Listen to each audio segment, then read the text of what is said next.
That's right. And it causes an identity crisis. We know that the wealthy now, who've lost a lot of money, they have the identity crisis of the role of themselves, of celebrating being rich. I mean, it's a precious technology to be rich. It's an ancient historical archetype.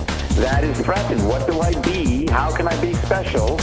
And of course, that's all within the divide between the astral and here. If you realize, if you're a rich person and you listen to me and get it and start to access the real wealth from the astral energies, it's not an issue whether you're wealthy or not. It's irrelevant. You become immortal. All wealth, all technology has been for people to get comfort so they can live longer. That's why we create things, to help us. That's why we need to bring in this astral revelation. The more indifferent we are to a physical, secular solution, because we have access to what they call the divine, but I don't want to call it the divine.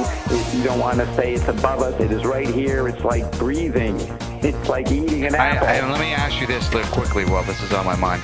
I have a feeling you're mentioning and saying this and getting people to get acquainted with this idea because inevitably, unfortunately, people are going to die because of something like this. It's inevitable.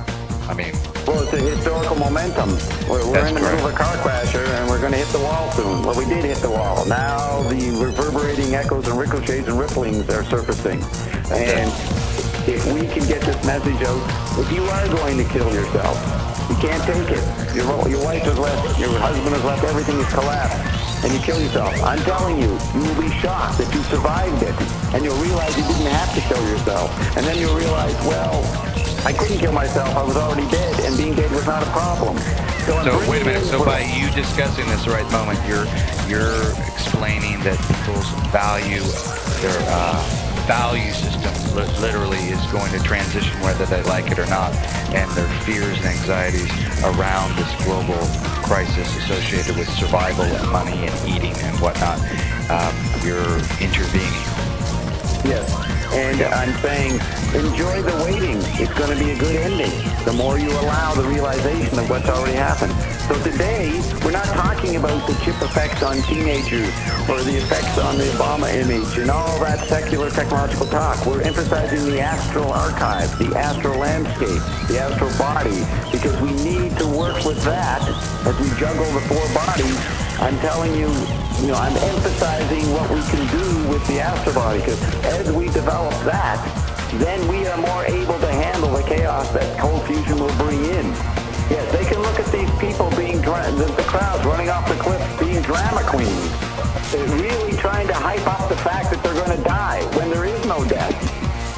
There is no death in the sense that your personality, everything that is James Martinez survives and knows itself after it dies, and is in a place where it doesn't have to pay rent. Right. But that difference is disappearing. We're now going to live here without having to pay rent. Because cold fusion is an expression, physically, it's like the human answer to the disappearance of the veil, the thinning of the veil that the astral plane is interacting with us now. We respond by creating technology that does that too. That creates a support system and immortality for the physical body.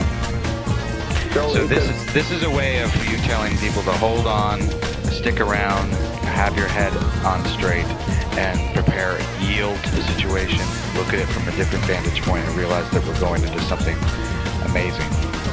Yeah, allow, answer, and then ask. Yeah, allow, answer, and then ask.